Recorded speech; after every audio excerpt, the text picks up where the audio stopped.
Chess fans, this is Chess Gold with another famous position from the history of the game.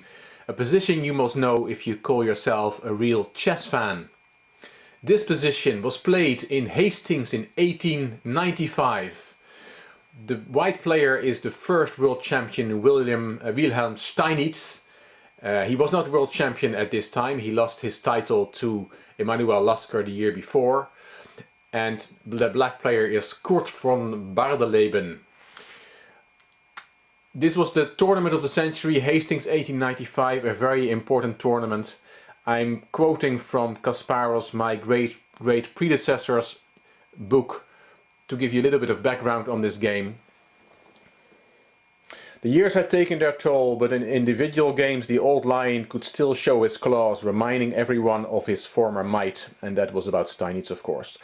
At the height of Hastings 1895, that genuine tournament of the century, the 15-year-old ex-king won a sparkling game, which received the first brilliancy prize.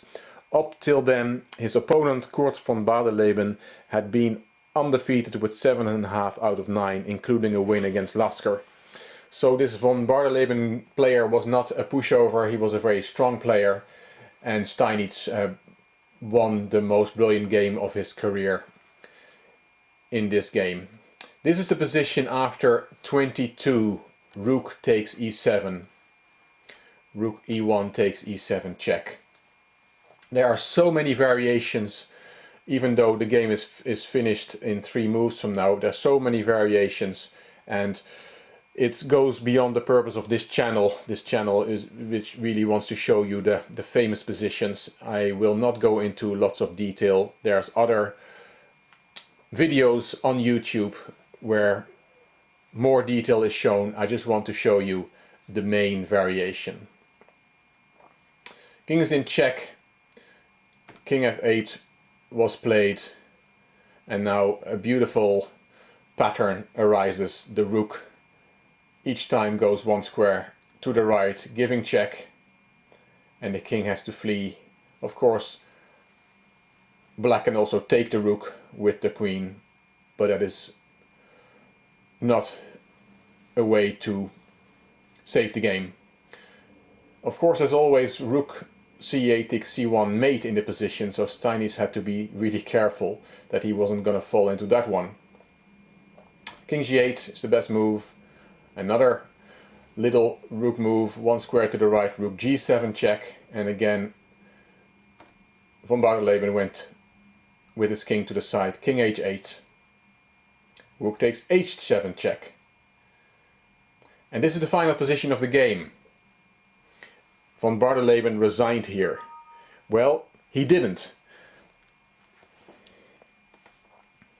Bardeleben suddenly stood up and silently walked out of the room. And that is in Kasparov's my great predecessors. Another source says, von Bardeleben didn't resign. He stared at rook takes h7 check, shot a glance at Steinitz, and without a word got up from his chair and left the room.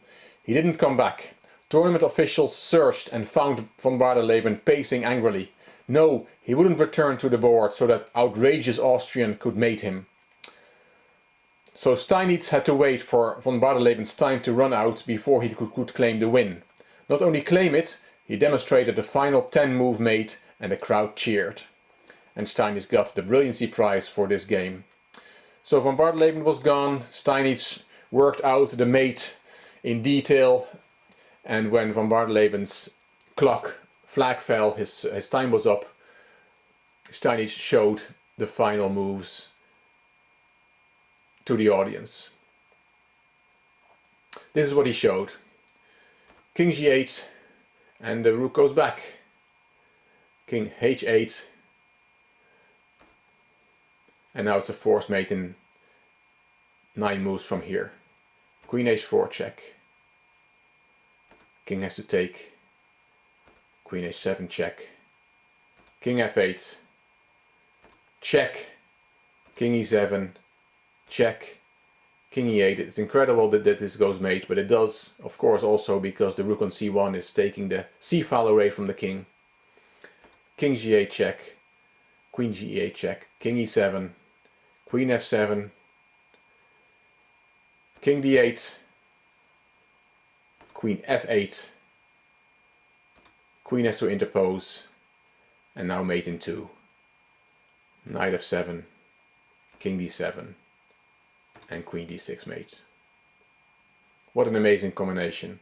Steinitz's best game of his career at the age of 59. Hope you enjoyed it. If you did, please give it a thumbs up.